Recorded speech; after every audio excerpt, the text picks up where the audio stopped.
What is going on, everyone? Welcome to another episode of Conspiracy or Just a Coincidence. I am Jack Allen. First, just go follow me if you haven't at COJAC Podcast.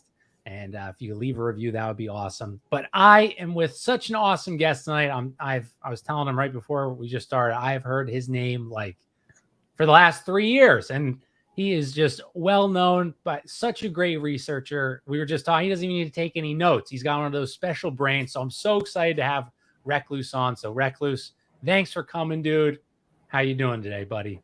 I'm doing well, sir. How are you doing this evening?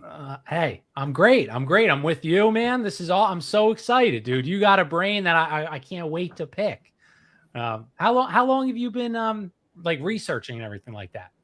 Well, I mean, I guess I started formally back around like 2007, 2008, and I started doing the blog Vise up like around 2010 or something like that. So yeah, I guess I've been, doing pretty serious research for about 15 years or something now. And this is a rant. So I read like The Devil's Chessboard, and I forget who wrote that book, but what's that? I think it's Talbot. Yes, it is. David, yes. And I remember reading that book, and it was interesting. And even McGowan a little bit, I think. Those earlier authors in like the early 2000s, definitely I would think they'd consider themselves liberals or Democrats or whatever. And it's funny. Have you seen that kind of like switch of sides almost, where conspiracy researchers used to be Democrat, right? Did you see that change since you've been doing it so long, or no? You haven't noticed that, where it seems more conspiracy researching people are affiliate more on like the right side of the political spectrum. Well, it kind of goes like in waves, like going back to like the immediate post-war era after World War II, like the conspiratorial stuff at that point in time tended to be more right-wing. I mean, of course, getting into like the late 50s, you had sort of the rise of the John Birch Society, the Liberty Lobby, that kind of thing. But again, this is when the so-called, liberal consensus that had developed during the FDR presidency largely prevailed amongst America's political class, which really fueled a lot of the sort of Bircherism. And then in 63, you've got the Kennedy assassination. And then in 68, you've got the MLK assassination, the RFK assassination, Malcolm X. And that really gave rise to the sort of left-wing conspiracy culture, which we think of more as parapolitics. And that really blossomed in the 1970s with the first wave of kind of the scholarly researchers like Peter Dale Scott or Alfred McCoy. And then you have Mae Russell, of course, on the air and whatnot. And that really continued, I think, up through the Nixon years and was very strong all the way up through Reagan. And then kind of getting into the late 80s, early 90s when the Clintons came into office, then you sort of have like the sort of rise of like the William Coopers and that kind of thing. That was like my first exposure to conspiracy culture would have been in the 90s or so. And I guess it had already been kind of on the rise in the 80s, but the 90s, that was really... Because this was like the heyday of talk radio. I mean, Rush Limbaugh was huge, but I mean, you also had all the stuff with Cooper and just, the whole Mark from Michigan stuff with the militia culture and that whole era and what have you, especially after Ruby Ridge and Waco and all that other kind of stuff. So that was really dominant all the way up to the 90s until you get into the Bush 2 years and 9/11. And then that's like when you're kind of saying you have maybe more of a shift to the left wing with some of the conspiracy culture. And then once again, it kind of swung back, again, around 2008 with the Obama presidency. But now you can't even really be, any sort of conspiracy theorist, I guess, quote unquote, on the left, unless it's like some kind of Trump Russia collusion conspiracy theories or something like that. So and you're so right. So I'm reading The Politics of Heroin by Alfred McCoy right now, and I love the book, dude. I was a heroin addict for a long time, so I just love this topic, and it's such an amazing book. And I can see kind of like, so I just today, I just like Googled like what other books, because I love them so much. And like I think the first is second or another popular one was something about socialism or something like that. And I was like, oh, this guy's like more on the left hand. And so so that makes like just to, you know, add what you're saying, that makes so much sense, that it just like that makes sense that he was more, because I didn't know that's when he wrote the books, was in, you know, that many years ago. Yeah. Well, there's a very interesting story with the whole thing with the politics of heroin too that I get into in the book that I will hopefully have out in the next month or two. But it's really interesting to see like also some of the figures who were cultivating a lot of this like kind of early parapolitical researching milieu as well, to put it mildly. Interesting. And so you're coming out with a book next month? Not next month. It'll probably be hopefully by around October or something like that. But yes, it's going to be called The Secret History of the Art. Book one, what is it? Conspiracy Theories, Psychological Warfare, and the Shattering of Consensus Reality. Damn, dude. Wow. Wow. How long you been working on writing that? It's been about 3 years now. It's Yeah. taken me pretty much all the way across the country, like literally. I mean, I did actually a lot of the research for it at Hoover, at Stanford, going through the archives of a lot of figures there, and also the Stanford Library too. Yeah. I went to the U.S. Army War College at Carlisle, the barracks there in Philadelphia. Dude, you're like Anthony Sutton. You're going into the libraries again. My gosh, and the archives. Yeah, it's been quite a journey. I mean, that's just really writing the book has been, I guess, kind of almost like a process of self-discovery and initiation in a lot of ways. At some point, I actually have even toyed with an idea of like maybe writing a book ultimately about like my experiences in researching and writing this book and just all the insane stuff that happened along the way. So who knows? Has your and then we'll get into like the topics. Has your research left you complete like politics jaded, you know, politics are just this WWE show, zero confidence, zero faith in any of our political institution? Has it left you like, I mean, because that's kind of like the point I've reached, where I can't even care to pay attention, because there's just so little truth. But as your research kind of made you jaded with the current political status quo? Yeah, I mean, I haven't voted for years. I mean, I think maybe even up until, you know, like the early noughts or something, maybe you could still do some stuff like at the local level or something. But yeah.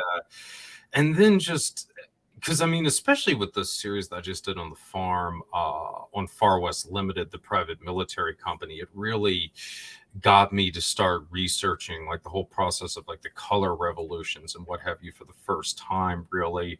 And it's interesting because a lot of people don't realize this, but a lot of this was really initiated under the Reagan administration. That was when the National Endowment for Democracy was established, which is instrumental to a lot of this. This is when you know, they really started looking at a lot of the theories of Gene Sharp and what have you. I mean, everybody kind of equates this with George Soros and the Democrats, but most of the color revolutions, the early ones, that actually happened under Republican presidents, and they were really quite prevalent under Bush too as well. But essentially, you know, we had always gone through the whole process of, you know, rigging elections and stuff like that in our spheres of influence. I mean, you can go back to Italy, you know, in the immediate aftermath of the Second World War, for example. Right. But when we got into the stuff with Gene Sharp, with the color revolutions, it was almost like a pure weaponization of democracy, where you're encouraging many of these countries in the developing world to initiate democratic institutions, which is a good thing, but then we're weaponizing it and using it as a way to stage coups effectively in these countries to put in parasitical governments for the US. And it's just, I think that it's had a horrendous toll on the world as a whole, because it's really discredited democracy, and it's created a situation where really the only countries that can be outside of the US sphere of influence, the PRC, Russia, Iran, these are all authoritarian countries. You know, I mean, you know, again, I'm sure that we exaggerate the extent of their authoritarianism, don't get me wrong, but I mean, you know, let's not kid ourselves. I mean, I don't think domestically the PRC is going to be much better than what we're living with here, or, you know, I mean, a lot of other Western countries. So it's just been disgusting what this has done to just the whole notion of democracy, of republican forms of government and so forth, because to a lot of the world outside of the West, where they've never even had anything resembling legitimate elections, they don't take democracy seriously anymore, is kind of the sense that I'm getting. And that's really a scary thing when you look at where we're going with some of the technologies that are being developed and what have you. So it's not a good situation, man. It's not. Do you where like so I don't I can't like I started reading, I forget which book, like I think it was Behind the Revolution, like Zionism and Freemasonry, and that was the first book I read that put the idea that like were these wars stopped, like World War One especially, started to end the monarchies and institute republics or democracies because they're the easiest to manipulate and control. Do you I'm trying to like think of the question from your research, I guess. Have you decide or thought of a form of government that would give the most protection to a populace, or is it just like, I hope I'm asking that question correctly. Like, are you would you classify yourself as like an anarchist or a libertarian, or what would you do you have a best case, best form of government possible idea? Well, I mean, I certainly wouldn't consider myself a libertarian. I mean, it has, I mean, it is like a complicated question because in a lot of ways you're almost in like a no-win situation with that. I Yeah. mean, I do feel that the government that we had kind of sketched out here in the United States in the Republican form was a pretty solid basis in a lot of ways. But we're also increasingly moving to a world where there's going to be so much, so many different implications from technology and how it's going to affect our lives. And there's both exciting and frightening possibilities with this. But I mean, I kind of feel that ultimately, the best forms of government tend to be where you have a stronger sense of local control. In some ways, I mean, I think that's one of the reasons why we've actually seen a lot of these major political behemoths break up going into the 21st century, kind of starting with the Soviet Union. You're seeing the EU now starting to get a little flimsy. Of course, the UK already left. Yeah. And I mean, it wouldn't, there's been some projections that the United States could break up in several countries in the coming years, that the PRC could. I mean, I think that there's definitely a distinct possibility for a lot of that. Because I do think that when you get into these large political institutions, it really does create a sense of alienation amongst the masses because you feel so displaced. Whereas, when you look at like smaller countries where people do have a more of a sense of direct involvement in and participation in the governments, I think that it creates a better environment, a better civic sense, civic pride, if you will, which is another thing that's important to all of this. So, I mean, going forward, it's like we're going to have some kind of globalism. But I mean, I think that there is a possibility where you have a kind of networked form of globalism where you can bring like-minded communities together across the world where that they can exchange ideals and trade, but then they're based around actual physical locations around the world where people are directly engaged in these communities, where they're in more of a decentralized place, where they're directly involved and in sort of this voluntary collaboration across the boards. Because I mean, when you look at some of the stuff that we could theoretically do with like crypto, with what we can already do with e-commerce and things like that, I mean, we could actually build something that might, give people a real sense of control over the political institutions and maybe even a practical control. Of course, getting to that is the really question. Well, that's an optimistic thought. That's what I was going to say. That sounds like a very optimistic, best case scenario goal or hope.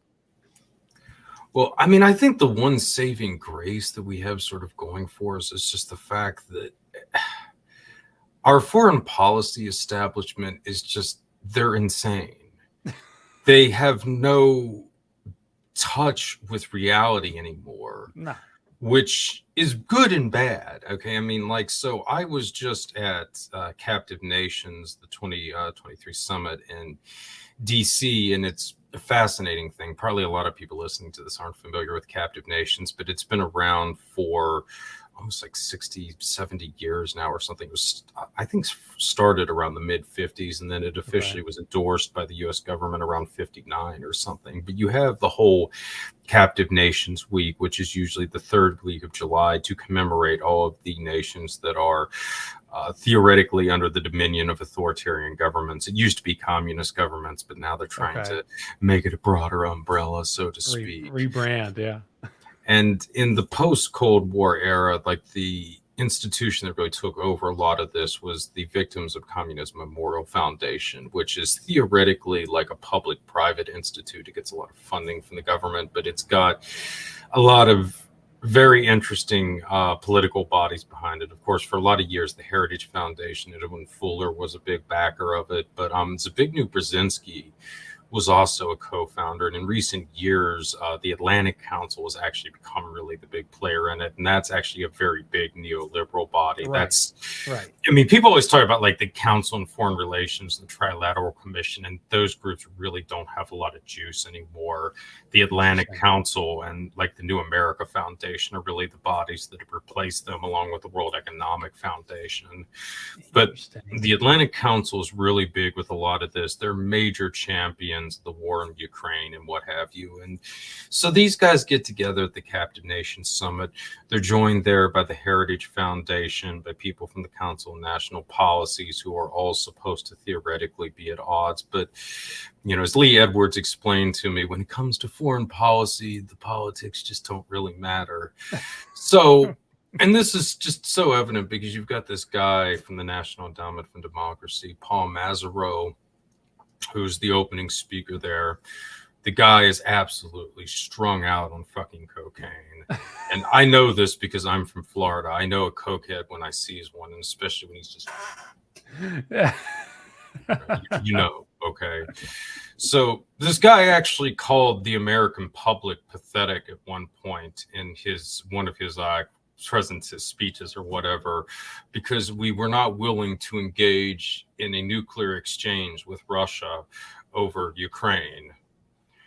So this is like the kind of mindset. The year before I was at one of these, let me see, they basically said that the American public was pathetic for being worried about the price of gas when we had the Noble Crusade against Russia going on and that kind of stuff. So just trying to like illustrate to you, like these people are all together on a lot of these foreign policy initiatives. And not only do they not care about the American public, but they don't even really understand things from our perspective at all. It's just totally detached.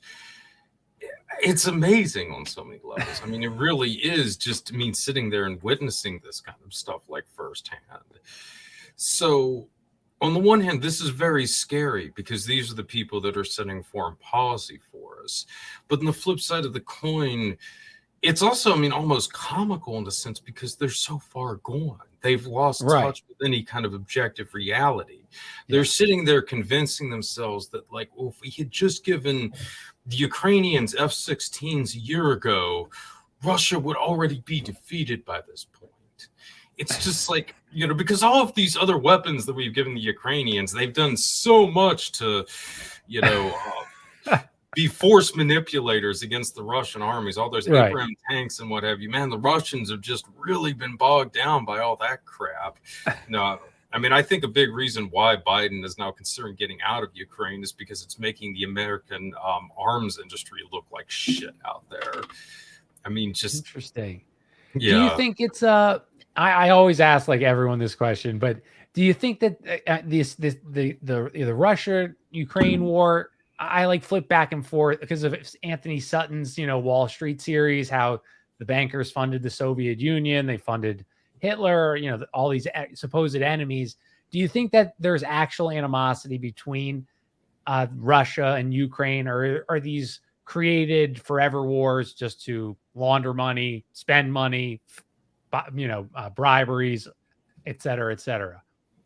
Between Ukraine and Russia, yes, especially within like the really hardcore, because you have to understand, like, the Ukrainian fascist movement, personified by the organization of Ukrainian nationalists, and especially the Bandera faction. I mean, this goes back all the way to the 20s. You know, I mean, they actually predated, or I mean, we're roughly around like the same time of the Nazi Party and whatnot. And they've been essentially trying to break up, you know, what was, you know, the Russian Empire, the Soviet Union back then for decades now. I mean, this has just been like an intergenerational struggle for a lot of these people. Again, no, I've seen these types at the captive nations, and they are fanatics. You know, they are very, very much Russophiles. So in that case, yeah, I mean, I think that there is very much some legitimate animosity there. Okay. And just kind of a vision for what that part of the world could be. And, you know, really that's been sort of the ongoing debate. Do you want to try to restore Russia or keep it in some semblance of what it was essentially under the empire and then the Soviet Union, or even more recently the Federation, or you do want to keep trying to break it down into smaller and smaller microstates?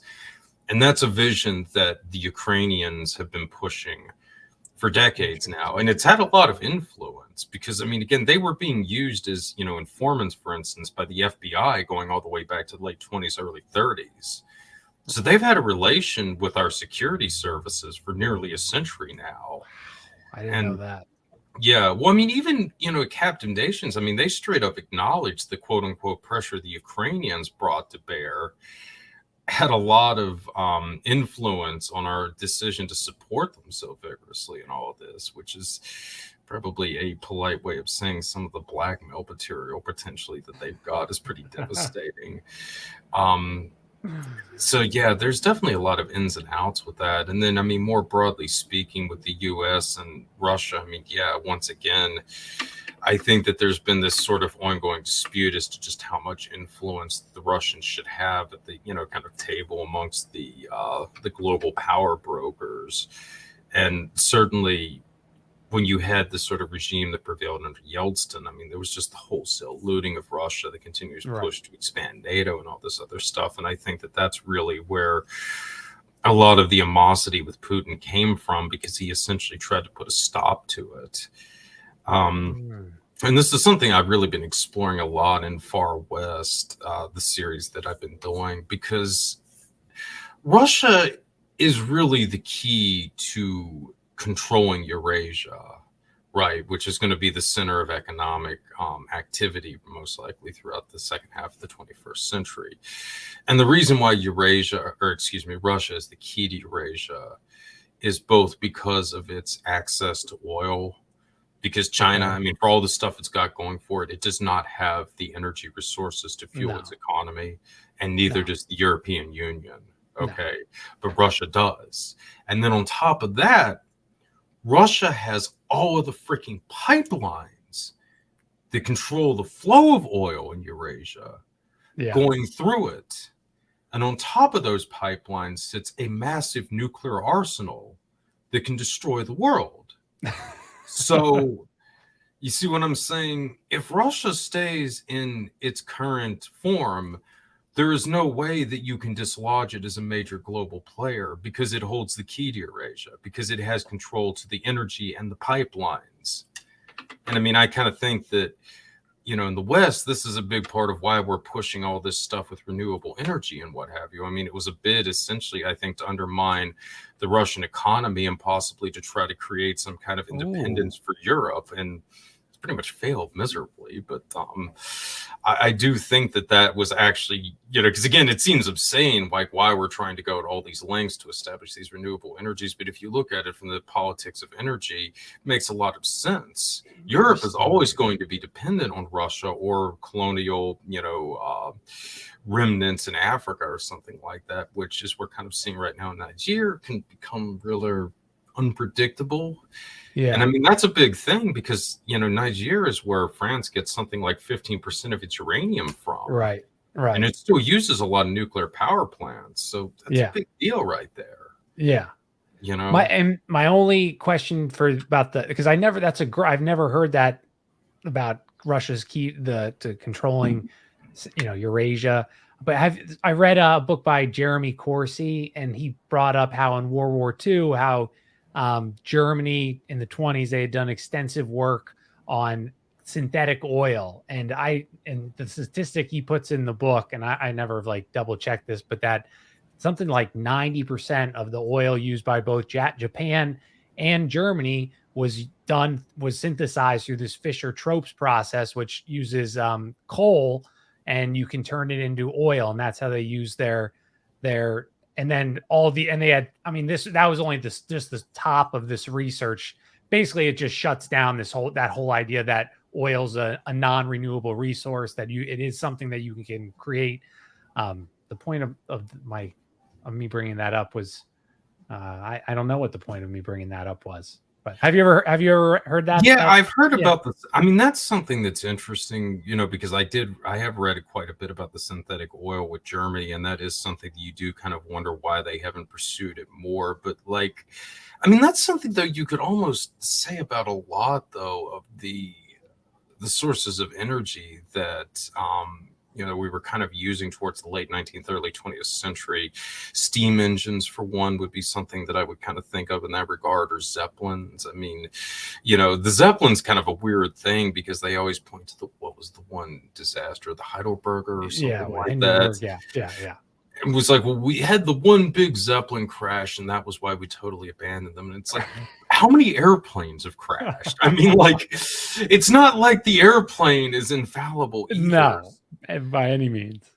So, yeah, I mean, you do sort of wonder about some of that kind of stuff, too, and why. I mean, to me, partly I think that they did deal with the renewables because they were less efficient, and in theory that would essentially make it more difficult for people to maintain the types of standards of livings that we currently enjoy. Okay. But I mean, on the flip side of the coin, is it also because these technologies like the steam engine or what have you just were not practical? Or, again, is it something to it where we are deliberately trying to come out with, less efficient forms of energy, essentially for some kind of control mechanism? But again, for this to work, though, you have to get everybody essentially across the globe on board. And it kind of seems like, if for no other reason, they've really hit a snag with all of that in recent years. No, I totally agree, dude. So I know now I finally, like I said, I keep asking you questions all day, but I wanted, now I'm blanking on whoever like tagged you in a comment that got us talking. They brought up the Society of Cincinnati, and I guess it had some relation to the War of 1812. I know none of any of this, so I don't know if that's even right, but what I saw, and then I heard that the society somewhere else too. It was like so weird. So I saw you did an episode on that. So I would love if I know literally nothing of zero. So what is the Society of Cincinnati, first of all? Well, it's a very fascinating topic because, I mean, if you really want to get down to like the sort of notion that there is some sort of ruling bloodlines behind the United States, the Society of Cincinnati would probably be the most logical place to look for some kind of order housing that in, which is really why nobody really talks about it. So it was founded shortly after the end of the American Revolutionary War, and it was comprised of the officers of George Washington's Continental Army. Okay. And it was essentially an attempt to create a kind of American chivalric order, if you will, or order of knighthood with the military officers that had served under Washington. And it was a hereditary order. And while there have been attempts to reform it over the years, it essentially still is. So you have all of these bloodlines that go back to a lot of the early American families like Alexander Hamilton's, a lot of those big Dutch families from New York State. And then there were a lot of other major American families that were brought into it after a while. The DuPonts were one, the Vanderbilts were another. Was it like also like a lot of the like the Massachusetts families, like the Whites and all these other who laughed at the Rockefellers? I forget what book that's in. Who they thought they were like, oh, they talk like poor people. Yeah, these were a lot of like, the Huntingtons were another major family in that. I mean, the Huntingtons are just, they were involved in the founding of so many groups like Skull and Bones, the Bohemian Society, the Tuna Club of I didn't know Avalon. that. Yeah, Boone Church of the Latter-day Saints. They were actually big in the Mormons as well. So No way. Which yeah, family was that? the Huntington family, Huntington family, excuse me. But Wow. yeah, I mean, they're another one of those kind of like I think they were from Massachusetts originally. You never hear about them. And Right. yeah, they end up turning up in just, I mean, almost every major order you can think of. But they're a Society of Cincinnati family, as are a lot of the other big American dynasties. Okay.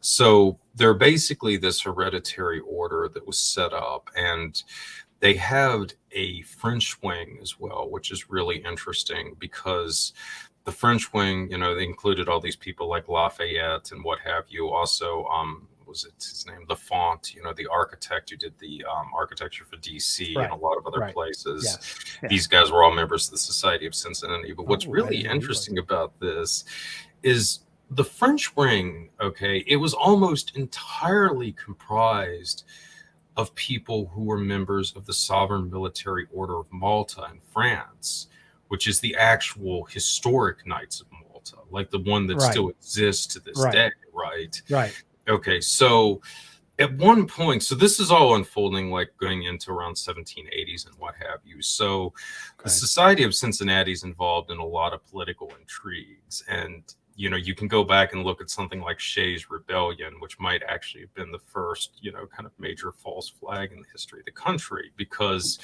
for those of you, what is? I don't. Yeah. I'm sorry. I don't even know what that is. Yeah. Okay, so Shays' Rebellion was an uprising that occurred before the Constitutional Convention. This would have been, I think, around 1786, and it was in like the Massachusetts area and what have you. And this was supposedly the incident that convinced the American public that we needed a stronger federal government. Up to this point in time, the country was ruled by the Articles of Confederation, right? So the army that was raised to put down Shays' Rebellion was almost entirely dominated at the officer level by the Society of Cincinnati. But here's where it gets interesting, right? Shays' army, Daniel Shay was not a member of the Society of Cincinnati, but most of his major generals were. And the guys who really messed up the rebellion and basically got his forces eradicated were members of the society. So you kind of have this whole situation where the founding fathers, they want a stronger federal government, especially people like Alexander Hamilton, but there's not a lot of, you know, traction for that amongst the American public. And then this guy, Daniel Shay, has this whole rebellion that breaks out, and the Society of Cincinnati heroically raises a militia to put down this rebellion that they just happen to have a lot of members guiding on the other hand as officers, right? So they also played a big role in the Constitutional Convention. And then later, they were essentially the controlling body behind the Federalist Party, which was our first major political party in the country. And they had a strong influence for a lot of years in the Democratic Republicans as well. Initially, Thomas Jefferson had clashed with them, but it seems like by the time of his presidency, he had come to an understanding with them. So they end up turning up again in the Whiskey Rebellion around 1795. And that's where the Knights of Malta connection is really interesting too, because this concurrently you have the French Revolution breaking out. Right. And that's really interesting because a lot of the Frenchmen who were members of the Society of Cincinnati get targeted in that. And it's really interesting too, because you have the whole Illuminati thing going on, where potentially there were some of the remnants of the Illuminati and the revolutionary people in France. And it seems like they were actually going after the Society of Cincinnati members in the French side. So anyway, Napoleon comes to power, and he's making a pitch to take over Malta, and that would essentially leave the Knights homeless, right? So they go and they talk to James Monroe, who eventually became the president. He was also a member of the Society of Cincinnati around 1795. And they ask him, could we move our headquarters to, say, you know, Pennsylvania? You've got that revolution going on, and we could take care of that for you. So anyway, Monroe, they talked it over, and Adams decided to not go through with it. Samuel Adams John Adams, excuse me, was probably the only American president that we know of who was almost certainly not a member of the Society of Cincinnati, and absolutely detested them. So Adams essentially put the kibosh on that. But it's very interesting because there's this whole tradition of these pseudo Knights of Malta orders in the United States who have for years claimed this line of descent going back to the same time in history, but through the Russian line of succession. Because if you don't know what happened, so Napoleon takes over Malta, he kicks the Knights off, and briefly they relocate to St. Petersburg, where what's his name? I think it actually might have been Peter the Great became their patron for a couple of years, and then he gets assassinated, and Catherine kicks them out. And they end up in Rome eventually there. But for years, there were all these like traditions that some of the Russian knights had actually gone to the United States and continued on, the order kind of covertly, and then they had only come out in public later on. And it's very interesting because when you trace the lineage back of some of these sort of pseudo Knights of Malta, orders of St. John and what have you, a lot of them were actually founded by people tied to the Society of Cincinnati, right? So it's kind of like, well, they were linked to the historic Knights of Malta. Knights of Malta asked them if they could come to the United States. Officially, we said no. Maybe some of them came over. There was that, that court case in 2012 where one of these so-called frivolous Knights of Malta sued, the Catholic order had sued them, the official Knights of Malta. And this was based out of Florida, if I remember correctly. The Knights of St. John, the one in the U.S., and they actually won the lawsuit. The official Catholic order lost when they tried to do a trademark infringement because they were claiming that they were the way. So they had some kind of records that got the lawsuit by the Sovereign Military Order of Malta, the official Catholic one, thrown out. No, wow, dude, that's a lot of that. I wonder what that evidence was, because that's like don't they go back to the Crusades, right? The Knights of Malta. Or at least the Jesuits, right? No, not the Jesuits. No, the Jesuits were much later. The Knights of Malta go back to the Knights Hospitaller, who were Crusaders. Okay. Yeah. All right. And it's really, and it's very crazy too, because in the States, right, a lot of these orders of St. John were closely tied up too with effectively like the American Gladio stuff, with like a lot of the stuff with Iran-Contra and what have you too. So yeah, it's a very interesting netherworld, to put it mildly, with that. But this is something that I've been looking at for years with all of these different would-be Crusader orders and what have you. And the kind of creepy thing about a lot of these groups too is they're so obsessed still with hereditary and bloodlines and whatnot. One of the orders of St. John, for instance, founded the Augustan Society for a lot of years, which basically tracked the genealogy of the supposed noble houses from Scotland, the clans and stuff like that, and also from the UK, from Ireland and whatnot, basically trying to track the genealogy of the Celtic bloodlines, more or less, of the noble houses. Interesting. Yeah. So, and I want to dive on the last. And the thing too with that too is the Society of Cincinnati was also really big in Mormonism. Two of Joseph Smith's wives actually were from Cincinnati families. And, if you studied Mormonism, you know that they're freaking obsessed with bloodlines and genealogy. They've got at least 2, maybe even 3 massive facilities right there in downtown Salt Lake City by the temple that just are dedicated to tracking like all the different bloodlines of the church or whatever. Yeah. So it's a lot of weird stuff with all of that. And you said during the French Revolution, the Society of Cincinnati was at odds with the Illuminati. Yeah, with some of the factions of it. Yeah. So that's like another very strange thing. And how much of that possibly played into stuff that was going on in the United States? Because again, there were also rumors that some of the Illuminati people ended up coming to the United States. I did an interview couple of them. It might have been close to a year now with gosh, I can't remember. Feel terrible now. I'm having a brain fart and forgetting. It's okay. But yeah, he did an excellent book on the Bales cipher, which he had essentially argued that certain branches of Royal Arch Masonry in Virginia were kind of descended from groups that had been connected to the Illuminati based on some of the ciphers and what have you that they were using, which is really interesting because one of these lodges was actually very close to where I live in Winchester, Virginia. Okay. And then, like, conversely, George W. Washington, who was an ancestor of George Washington, Okay.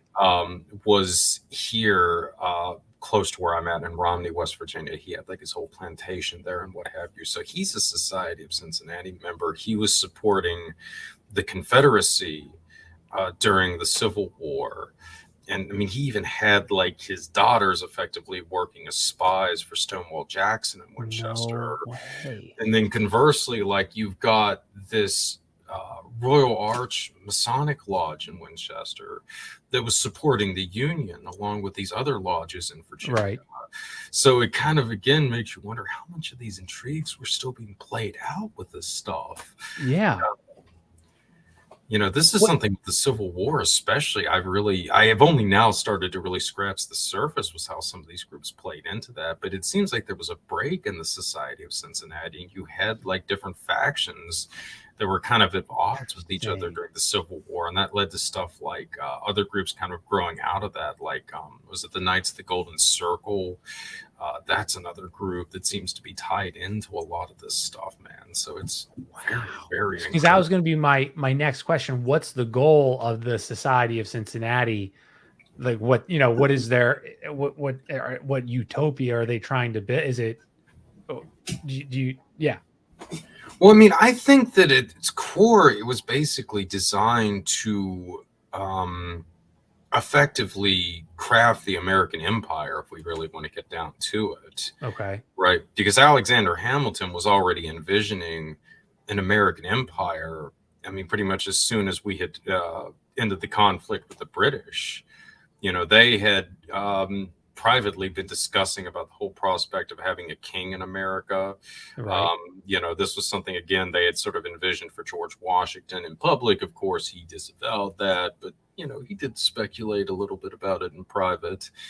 But when you look at what happened with, the whole kind of imperial presidency in a lot of ways, especially since the end of the Cold War, this is really very much in keeping with the vision that they had for the United States becoming this massive world empire. Interesting. So I think that they've had this very much this fundamental concept of Americanism in the sense that the United States had this destiny to become the preeminent nation on earth, and which really guided the development of the world, which in a lot of ways has really come to pass.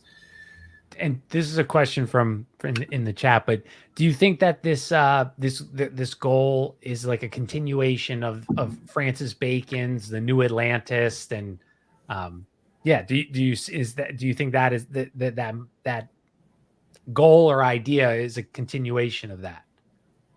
Well, I mean, it's entirely possible. I mean, I do think maybe more in terms of something like John Dee and that kind of vision for the perpetual British Empire. I mean, I haven't looked as much into Bacon as I would like to, but I mean, it's one of those figures I'm a little bit hesitant to try to put too much legitimacy on so many of the claims around him. I mean, he was obviously important, right? But I mean, he gets credited for like virtually everything under the sun.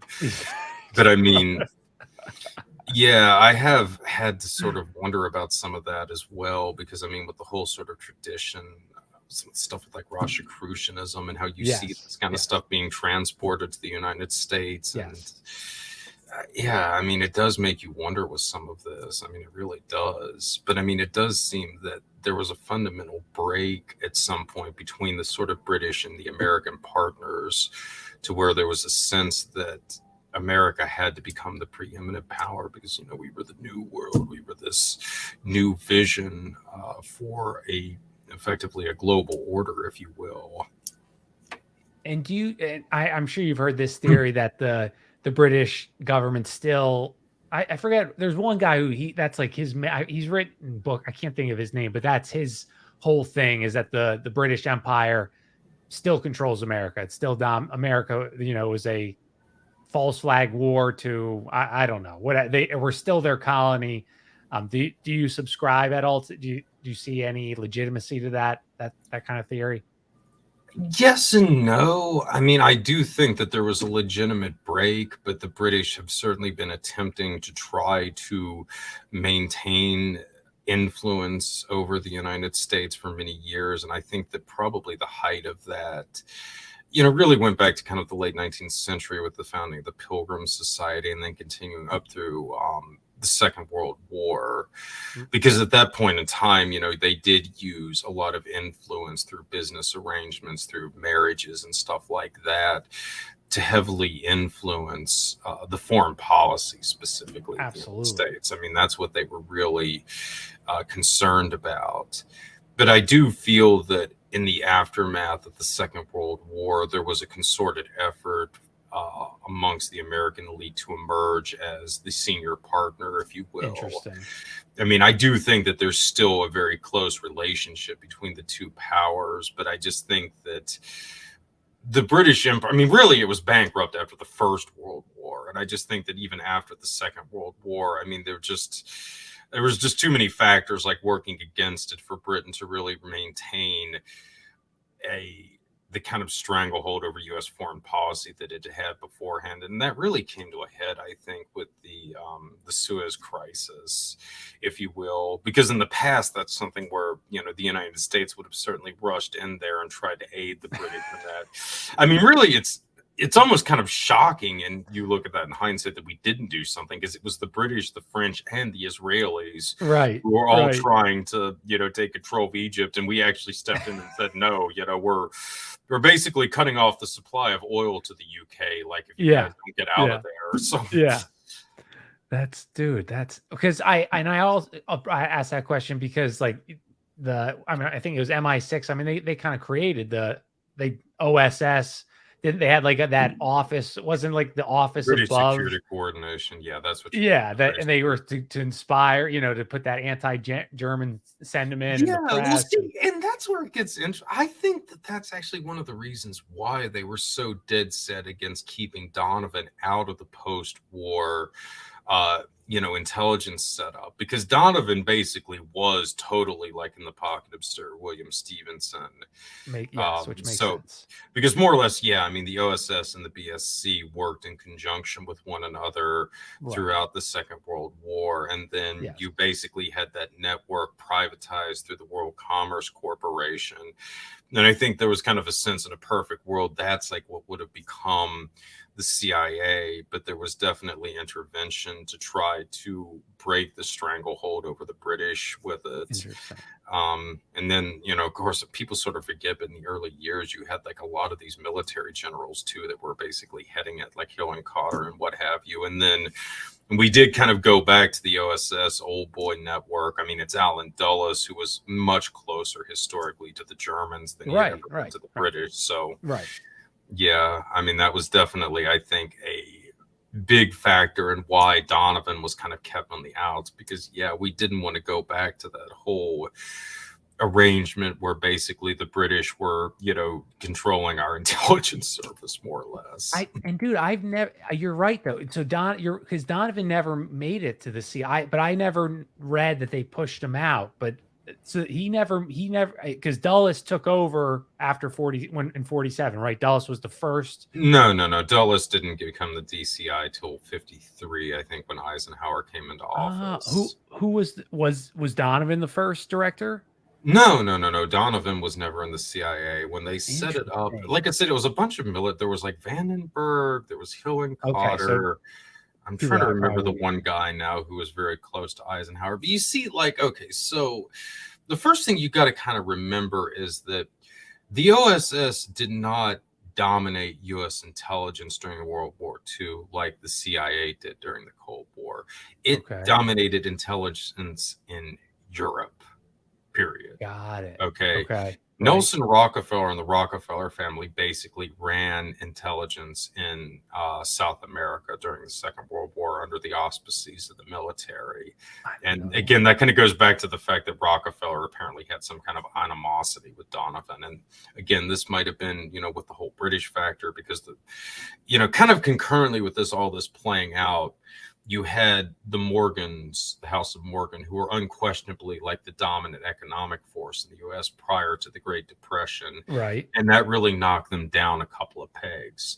So the Rockefellers emerge as the preeminent economic force in the United States during this time. And they were never as close to the British as the Morgans were, not by a long shot. So the Rockefellers are basically, in control of things in South America. And then the Pacific Theater, MacArthur is in control of all that. Right. MacArthur kept the OSS totally out of the Pacific Theater. That was all run by military intelligence. So it wasn't, in fact, MacArthur actually kept the CIA mostly out of the Pacific too, until after he was removed by Truman. Really, it wasn't even until like the early 50s when the CIA started to get a strong presence there, because there was a lot of animosity between MacArthur and elements of the CIA as well. And once Interesting, again, Donovan, dude. So, well, yeah. I don't know. Have you ever heard of or read heard of it's called Gold Hunters, Treasure Hunters, Gold Hunters, but it was about Warriors. Gold Warriors. All right, so you know the book, yeah. And so I was trying to think when, because I can't remember when the CIA started. I guess maybe it must have been a switch when they kicked MacArthur out. That's when they found out about the trillions of dollars of gold that the Japanese had, or what. Then how did that? And for people, I did a show. If anybody doesn't know what we're talking about. Billions, God knows how much gold was in booby trap caves was found hidden throughout the Philippines islands from the Japanese. But so you think that MacArthur, the CIA, wasn't able to really get their hands around that until after they pushed MacArthur out? Well, that's assuming that there was gold in the first place. Ooh, so you think that story is possibly fake? Oh, that's a very interesting story, and that's actually something that I'm going to get into a lot. Actually, in the third book in the trilogy that I'm working on, the first book that's coming out in a couple of months is going to start to lay the foundation for that, because a big guy that I'm covering in this upcoming book that's coming out in a few months is Edward Lansdale. And as you know, with the with the whole thing with the Seagraves account, Lansdale is absolutely instrumental to that, and he was one of the guys whose papers I went through when I went to Hoover last year, and there was some interesting stuff in there in that regard. But I will say though, the source that the Seagraves got for the stuff with Lansdale was the widow of a guy called Charles Bohannon, okay, who was a major counterinsurgency guru who had worked extensively with Lansdale for years, going back to the Philippines.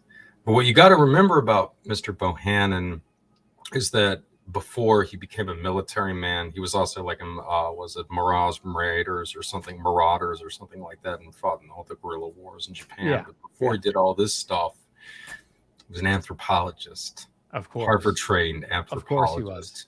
Yeah. Spent a lot of time studying superstitions and beliefs and how you manipulate. I'm sure they played no role into future military operations. Oh, dude. All right. To get back, so because I'm going to just keep getting you off topic. To go back to the Cincinnati and the bloodlines. So I wanted to connect that because you've done episodes on like the Saturn cults or whatever you want to call it. It seems like the powers elites, they've been interested in bloodlines for forever. Is this a continuation of this belief of or what is the significance, in your opinion, of these bloodlines? Why are these rich people so adamant about maintaining or monitoring or genealogy? Yeah.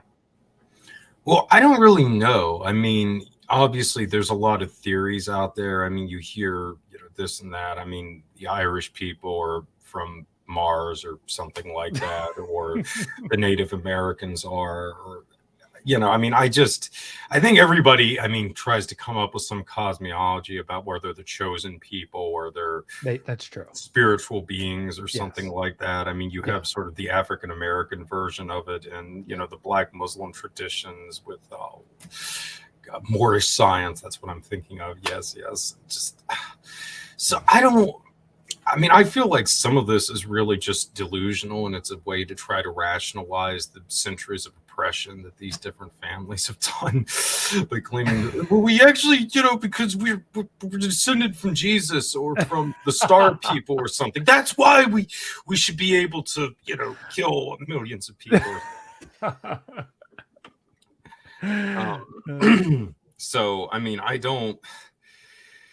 I've never really seen anything definitively that's convinced me one way or the other that there's actually something unique about this person's bloodline or that bloodline or something like that. I mean, because looking at some of this stuff, like with, for instance, the United States, how it was applied to the gifted program, like the original gifted program that was launched in California was very closely tied to the eugenics movement, because there was this whole, notion that these families, Lewis Terman does this stuff. Of course, like all of the families that he ends up the kids with, they're all descendant from people like George Washington and all these other prominent founding fathers and stuff like that. But again, is this because that they're from better stock, quote unquote, or is it because they came from all these economic advantages? They were from upper middle class families and so forth. Most of the evidence tends to suggest that it's not so much the ancestry, it's the environment that can have major factors on a person's ability to perform or achieve in life, which is something I tend to believe. It's just not something that's hereditary. But again, people who are in position of wealth and influence, I mean, they need a way to rationalize it. So, well, my kids should be able to inherit all this millions of dollars because, we actually are more intelligent than the average person. Right. Our IQ is higher. So, we're better qualified to run the country. Right. I mean, in a lot of ways, you can almost look at this kind of stuff as junk science that was almost, devised as a way to try to justify this like arrangement, if you will. So, I mean, that almost makes me wonder with so much of these conspiracy theories that do revolve around like these different bloodlines and so forth. Is it because, we're Rh negative, so we're, more predisposed to rule people, or we're Irish, or we're African, or we're Native American, or we're pure-blooded Aryans, or just, I don't think that there's anything special about anybody's specific bloodlines per se. Yeah, and I've like, it's so fun to study that, like I think one of the first was the 13 bloodlines of the Illuminati, and and I've had Gary Wayne on, and I love it, I love his book. They're so fun to read, but the more like I get into it, the harder I find it. And I'm sure there are some families that can trace their, the St. Clair family, and many families that can trace their genealogy very far back, but I struggle to believe that there's a set group of, Anunnaki descended, Nephilim descended bloodline families. It's interesting because there's like a conspiracy theory that revolves around like almost every race being like, descendant from the Anunnaki or Jesus or something like that. You know what I mean? So it's like we've seeded them out there for like everybody. So everybody can eventually claim that they have some kind of like divine ancestry or something like that. And it just seems interesting too, because then you get all this other stuff grafted onto it, like the sovereign citizen movement. When I was doing like just some of the shows with Doc Future, like on Moorish science and some of like the American Black Sufi groups and stuff, it's insane how much of like the sovereign citizen ideology has been adopted by some of these groups. I mean, again, I was kind of aware of that going back to the the stuff with Wesley Snipes during the Knots, but I mean, that's actually become a really big thing as I take it, like in the last couple of years. Dude. So I'm I live in the Philadelphia area, and there's the Moors or whatever they call it. Yeah, that's a big one. Yeah. And because for a while I was interested in the sovereign citizen thing because I had a lot of criminal charges, and I remember listening to Jordan Maxwell on somewhere saying like, you don't have to pay it. You don't even ever have to pay your taxes or get a license. And I remember watching these video clips of the Moors in Philly court trying to do these, argue their sovereignty or whatever, and all, and they're laughed at. It's like even the freaking Nazis like tried to claim this stuff. I mean, seriously, one of the planks of like the original Nazi party planks was that they wanted to get back to the Germanic laws personified by the Vim courts and what have you, and abolish like the Roman courts and all this other stuff. It's just, I mean, it's just like, again, it's just so interesting that like they've seeded this notion that there's actually this whole alternative legal system that a certain people have a divine right to access. That's dude, absolutely. And sorry, I'm now. And then what was because whoever kind of like connected us, what was the connection with the Society of Cincinnati and the War of 1812? I don't know that they had as close of a tie to that, other than well, obviously, what was the president at the time it wasn't Monroe, it was Madison, who was another Society of Cincinnati member. So interesting. And then also there had been like the whole sort of conflict, I think. No, wait a minute. Was it Jefferson? Actually, yes. So bad at 1812. No, I think it was Madison. Now that I'm thinking, James Madison, was president. Yeah. Okay. So yes. I don't remember that the society, I mean, their role was much more pronounced, I would say, like in the Burr conspiracy, and then certainly later, like in the Civil War. It seems like everybody within the society was pretty much like on board with the War of 1812. But like a lot of people, I've never looked at the War of 1812 probably as much as I should, though. Yeah, I have like I feel like it was like 2 years and it like ended in like I remember we had a good ship. That was all I remember about the War of 1812. Well, actually, it was actually a disaster for us because we tried to invade Canada more or less. We basically assumed that, like kind of like when we invaded Iraq, they would be throwing like rose petals at the troops and stuff like that, and loading us in as liberators, and it didn't work out like that. And then the British had an excuse to invade the country, and the White House ended up getting sacked, I think, or something like that. And and isn't there a Rothschild quote like we're gonna something like how this war is gonna bankrupt America? That was like the goal. I think there's like a Rothschild quote with that, but again, I could be wrong on that. But yeah, my knowledge on 1812 is severely lacking. Yeah, it was like I said, my Society of Cincinnati research, I haven't quite gotten to that with that because I was so fascinated by the whole thing with the Hamilton-Burr duel, because that was another one that was, the society was absolutely integral to that, because both What Burr do you mean? Well, they actually see Burr and Hamilton were at a Society of Cincinnati. What was it? It was like one of their meetings or something like that.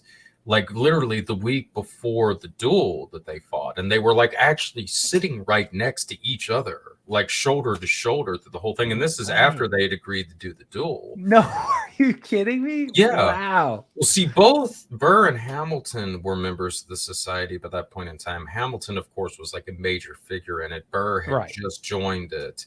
But Burr had also been a major figure in the Tammany Society. And that's kind of an interesting one, too, because that, was a whole thing with Tammany Hall, which basically controlled New York City for a ballot harvesting years. Yeah. And that was essentially set up as a rival to the Society of Cincinnati in New York State, because up to that point, the society totally dominated the city and the state through the Federalist Party.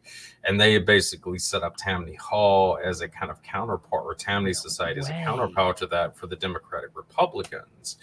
But there's also sort of some speculation as to how close possibly the Tammany Society was actually an adjunct to one faction of the Society of Cincinnati. So there's a lot of interesting intrigues with all of that. And I had kind of come to the conclusion that Alexander Hamilton had effectively arranged the duel and had voluntarily decided to be killed in it so that he could destroy Aaron Burr. Because Burr, well, see, at the time, Hamilton's basically political career was ruined at that point. he was actually quite prevalent with his one mistress, and that had been exposed like in the press and what have you. And Interesting. he Okay. also had a lot of mounting debts, but Hamilton was not in good shape, and his public life was basically at an end at that point in time. If you knew Interesting. Hamilton, I mean, he was very much a political animal. So, and then conversely, Aaron Burr, of course, he's the vice president at that point in time. Yeah. Um, Hamilton and Jefferson were not Right. good They friends. did not. Yeah, Yeah. they had quite a bit Yeah. of animosity, and Right. even then, Hamilton had decided to back Jefferson to keep Burr, because Burr actually had come very close to becoming the president when they had, I think, the runoff after the 1801 election, and Hamilton had basically had to muster his forces to keep Burr from assuming the presidency. And there was a lot of speculation about that, because I mean, God, I can't remember his name now. The General Wilkinson, I think his name was. He had become, I think, the commander of like the entire U.S. Army. And this guy was actually like a paid agent for Spain the entire time. It's like, it's really cracks me up, because we talk about how like it's unprecedented that the Russians might have had some kind of influence with the Trump administration. It's like our supreme commander of our fucking American forces was a Spanish spy during Jefferson's president. Like, that's been confirmed now, right? Wow. I never heard that, dude. So there was some speculation that he was working with Burr, and that might have been one of the reasons why Hamilton was so adamant about destroying Burr, to the extent that he basically was willing to be killed by him to like destroy his public image, more or less. So yeah, I mean, there was a lot, because I mean, again, the whole Burr Hamilton thing, it's such a big part of our history, because it's two major figures in the early American government, especially Hamilton. And it's never talked about. Right. I mean, there's, just doing the research on it, there's never really there's only been, I think, maybe 2 or 3 like full-length accounts just addressing the duel. Even in like a lot of the biographies of Burr and Hamilton, they kind of just skim over it like a couple of pages. And it's just like, it was one of those things, long ago, even before I started like studying history through kind of a parapolitical lens, I was like, why did nobody ever really talk about the Burr-Hamilton duel? I mean, it was a big thing. Yeah, it's huge. Yeah, I mean, Alexander Hamilton, I mean, he was the guy who conceived of the American system. I mean, our whole economy that turned us into an economic powerhouse is because of him. He was killed in this thing, and yet it doesn't get talked about a lot. But when you see all of these insane intrigues that were playing out around it, it makes a lot more sense. And then, of course, it bleeds into sort of the Burr conspiracy, the whole, notion that he was going to try to set up a separate republic down there in New Orleans, and were the British or the Spanish sponsoring him in that. I mean, see, that's like the thing that, we assume that, okay, we had like the American Revolution, and the United States was a fait accompli at that point. And it wasn't. It was very, very unstable for the first 20 or 30 years. Interesting. So that's kind of why the stuff with Burr especially is really intriguing, because I think that, things played out, the Spanish and the British might have been able to break up the American Republic and then start to regain control of it. Definitely us even surviving as a nation was not a fait accompli. So that's why, again, you sort of go back to the site of Cincinnati and their aim, and a guy like Hamilton envisioning America becoming an empire, creating an economic system that could turn it into an empire. I mean, I'm not a huge fan of Hamilton, but the man was a visionary of the highest order. Well, and correct me if I'm wrong. Wasn't he? I mean, he was definitely a big proponent of a central bank, correct? Yeah, but his approach to it was a little different than like what we later ended up having, though he did advocate opening it up to like some kind of like foreign intervention. But Hamilton was also a big believer like in protectionist tariffs and what have you. Because see, this is like the thing with Alexander Hamilton, because this was really a dispute that was playing out until the Civil War. And it was over the whole notion with the tariffs and whether we were going to have free trade and what have you, or protectionist tariffs to build up American industry. Right. And obviously, a lot of people tend to condemn Alexander Hamilton because, yes, he wanted the central banking system that would have that's what I a lot of foreign influence in there. Right. But he also as a strong advocate of the tariff system to build up domestic industry. And in the Interesting. long run, that was actually much more, I would argue, instrumental to turning America into a powerhouse, because otherwise, if the sort of Jeffersonian vision had prevailed, where we had stayed this agrarian society, we basically would probably be Argentina now. We would be this country with these massive, resources, but we would have had no industrial base to develop them, and that would have left us dependent on Europe, for all these manufactured goods, and then later probably technology and all this other stuff. Wow. But Hamilton, and what he did, he turned the United States into the unequivocal industrial power of the world by the late 19th, early 20th century. And that was what really laid the foundation for all the other stuff that came after that. So as much as I hate Alexander Hamilton, You're selling me on Hamilton here, Recluse. I mean, if his tariff system hadn't prevailed, I mean, like I said, we would probably be Argentina right now. We would just be a country that would be endlessly exploited for our natural resources, like, frankly, we do to Africa and South America. So, all right, dude, I'll give Hamilton. I think I probably said this on my show, that he's an evil guy because he's the only founding father that got a Broadway play. But now I'm gonna have to take a second look at Hamilton because of you, Recluse. So I'll stop chastising him so much. Hamilton, like I said, he's a complex figure. I mean, like I said, because like a lot of people, I used to always revere Jefferson and think that Hamilton was a real tool because he was almost like kind of a closet monarchist and what have you. But it's just sort of like, when you really look at this, okay, well, Jefferson, he was also adamant about slavery. He would have, opened it up all to every aspect of the country if he had gotten the chance to. Hamilton opposed slavery. Now, granted, he did that because he was hoping for the whole sort of industrial system with the impoverished working classes and that kind of thing. But, he was anti-slavery. So you got to give him that. There was a lot of stuff about the two visions that these guys had, because really, I mean, it was, when you kind of get down to where we went as a country, it really went down to the vision that Hamilton had for us and the vision that Jefferson had for us.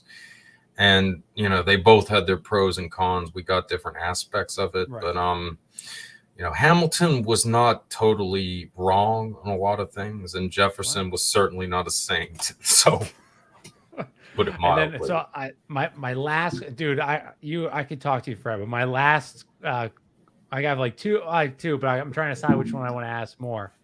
All right. So this is not related to any of this, but so I always struggle with this, how the CIA, adamant anti-communist, right? We have all Gladio, everything, everything they did was to, international drug trafficking was according to them to combat the growth of communism. But what you have today, you have in this extreme, patriot, especially during the Cold War, patriotic, nationalistic propaganda. And in the last, I don't know, 10, 15 years, it's been this total 180 where it seems like, or at least in my perception, the CIA's propaganda and thoughts are much more left-leaning than they were, in the 60s, 70s, 80s. Do you have I hope I'm asking the question, why was this change? What's the reason? Were they always a left-leaning group? Were they always corporate socialists, that like the term Sutton used? What was the reason for despising communism for so many years, to only seemingly kind of take a lot of those set of beliefs and now propagandizing Americans with them now? Well, I mean, I think it depends on what you define as communist. I mean, as Karl Marx really was interested in it, it primarily dealt with economic issues.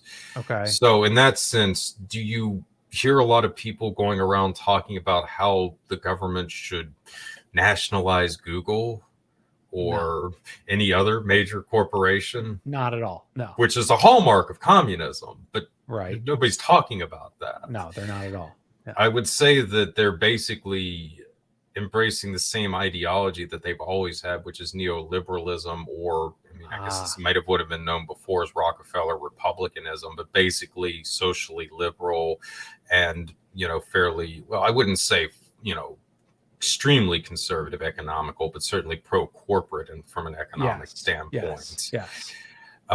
Because again, I think the Rockefellers have always been more left-leaning, and that was always sort of ingrained into a lot of the social issues that they have pushed over the years. And then on top of that too, I mean, I think that it's also on some levels a way to, basically create further conflict amongst the domestic population over these whole culture war issues. Because I mean, it's like, okay, well, take abortion, for example, which is obviously an issue that, I mean, a lot of people are very passionate about one way or the other, right? Absolutely. But the thing about like with abortion is that a lot of the funding for both sides have come from one specific family, and that's the Mellon family, who on the one hand were huge backers of Planned Parenthood for a lot of years, through like Paul Mellon and a lot of these other people. But on the flip side of the coin, the pro-life movement, almost all that was bankrolled by Richard Mellon Scafee, another big figure in the Mellon family. Yeah. Okay, so again, you have to step back and ask yourself, well, do these, these major corporate elites from these storied families, do they care about the legal status of abortion? I mean, is the legal status of abortion in the United States going to affect their ability to get an abortion or another? No. That's a good point. They don't give a fuck about this. In fact, this is what they want you to talk about, Yeah. Don't talk about the corporate tax rate, or, I mean, what fucking nations that are exploiting, or how much money we're squandering on our military to try to protect their oil interests overseas, or. Yeah. So it's more of just this, it's just a continuation of the just distraction.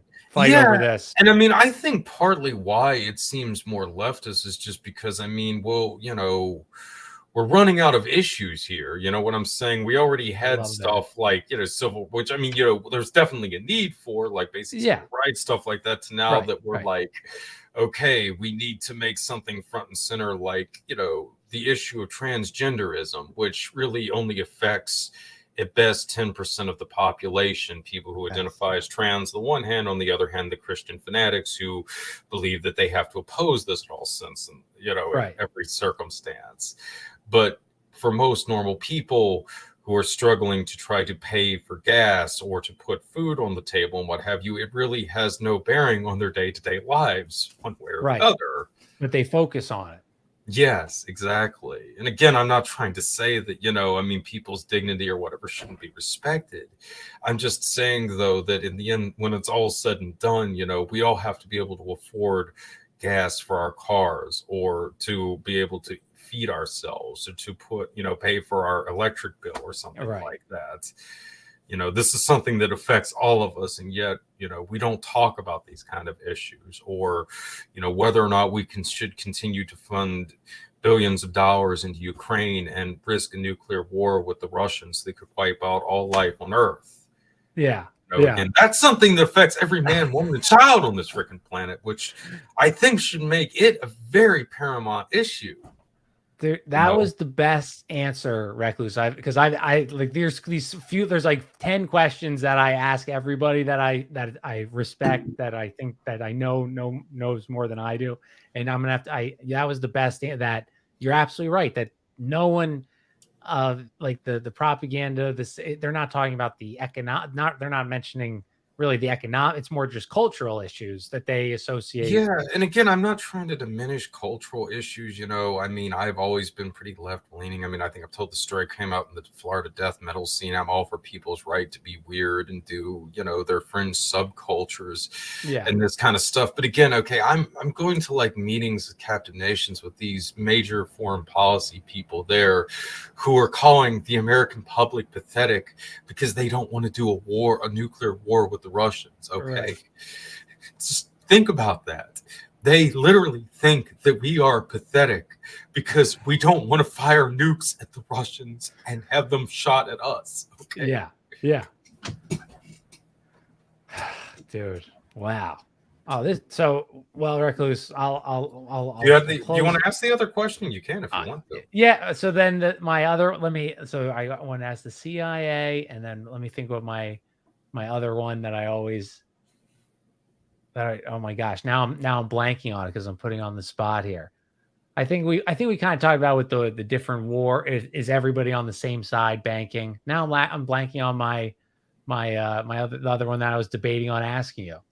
Damn it, Recluse. Now we have to do a part 2, so because it's going to pop up the moment I sign off here. What I always struggle reconciling these. I guess. Okay, yeah, this will be my last one. Then we'll go. So continuing along this line of because like I said, I follow Jimmy Fallon Gong and a few other people in that more left leaning conspiracy world. Do you think that that's the reason why the CIA put so much effort in stopping this the communist movement was because it provided the most protection for the populace? Is that why it's been, the boomer generation has been bombarded with the red pinkies, commies, the hate, look how horrible this is, because in actuality it's the opposite. Well, I mean, I think it was mostly just to sort of protect the corporate interests and what have you, because it's like, if you radicalize the public to the extent where it's like, especially in America, when you just look at how far that this has gone to where it's like most countries in the world, it's not even like a debate if you're going to have some kind of like socialized medicine. Whereas like here in the States, I mean, this is still like a major issue or something like that. Or, God forbid, I mean, like trying to do something like nationalize some of the pharmaceutical companies and try to drive the price of medicine down or something like that. I mean, I think that a lot of this really, the anti-communism was a defense mechanism by a lot of the corporations to indoctrinate the American public to the extent to where we're almost not even willing to consider taking serious legislative actions against them. You know what I'm saying? Interesting. Yeah. No, that makes sense. No, that's. So I'm gonna come up with. So we're gonna, if you're kind enough to come on again, Recluse, oh yeah, sure. I'm gonna bring my 8 questions that I struggle with all the time, and I bounce back and forth. And a big one I always have is, why are all the wars in Germany? Why is every war in Germany?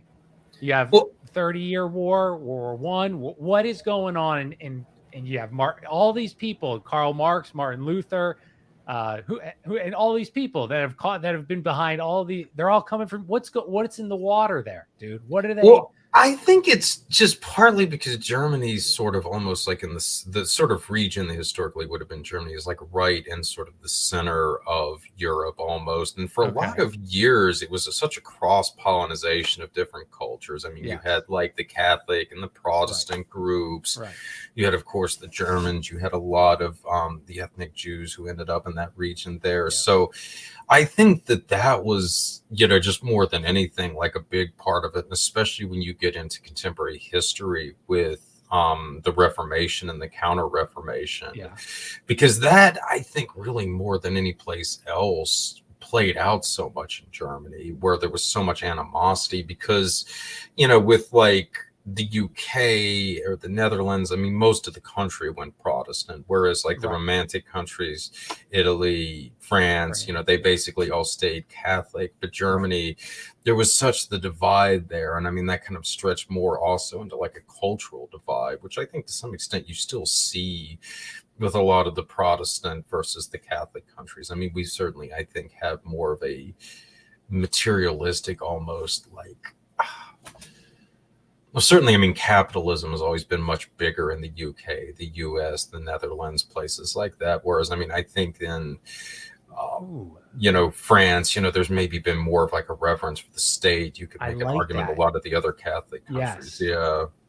That's a great point, dude. Because I'm listening. Yeah, because I mean, really, the heart of capitalism has always been in kind of the UK, the US, the Netherlands, the Dutch. Yeah. I mean, it's always been very closely connected to Protestantism. So, dude. Oh my! All right, Recluse. Well, we got to do. We're gonna do a part 2 because I got so many more things I want to talk to you about. But where can people find you, listen to you, all those good things? Well, I am the host of the Farm Podcast, which you can usually find through a Google search from the Farm Podcast Mach 2. That's MACHII, because there were some issues with the original podcast, but we will not get into that now. But anyway, and then obviously I'm on Patreon too. There, if you are in the lowest tier, you get 2 additional full-length shows per month. That's between 3 to 4 hours of bonus material. And the upper tier, which is only $10, you get that weekly, usually other bonus goodies like State of the Union addresses, articles that I write from all the different places in the country I go to. Because again, I tour a lot of weird sites, places like that. I also give you coverage of the captive nations, just all kinds of other insane stuff. You can see my Paul Massaroa cocaine video, for instance, that Moss Robinson kindly put together for me on the Patreon. So you got all that stuff. And I'm also the author of A Special Relationship, Trump, Epstein, and the Secret History of the Anglo-American Establishment. And obviously I've got the forthcoming book. This will hopefully be out by October too. So, and there's the old Visa blog too. I don't really update that very much anymore, but I've still got a lot of material up there. There's probably several books worth of explorations of different subjects like the Thule Society and so forth. So I put a lot of stuff out. Just none of your books have been released yet, right, Recluse? Oh no, Special Relationship is out, and then the one that I did with Frank Zero, what is it? Strange Tales of the Parapolitical. Those are both available on Amazon. All right, I'm gonna buy them right now. And what was Special Relationship, and what was the other one? Strange Tales of the Parapolitical. All right, perfect, dude. And I'll put all your links in the show notes. Cool. But dude, thank you so much for seriously, man. I would love to do. I'll message you next. We can do a part 2 of just questions that I have in my research, because I would love to get your takes on. So thanks so much, dude. And yeah, absolutely, man. You have a great day, and thanks, man. Yeah, you too, sir. All right, well, everybody, I hope you enjoyed it. Thanks for all the people in the chat, and take care. Have a good night. Peace.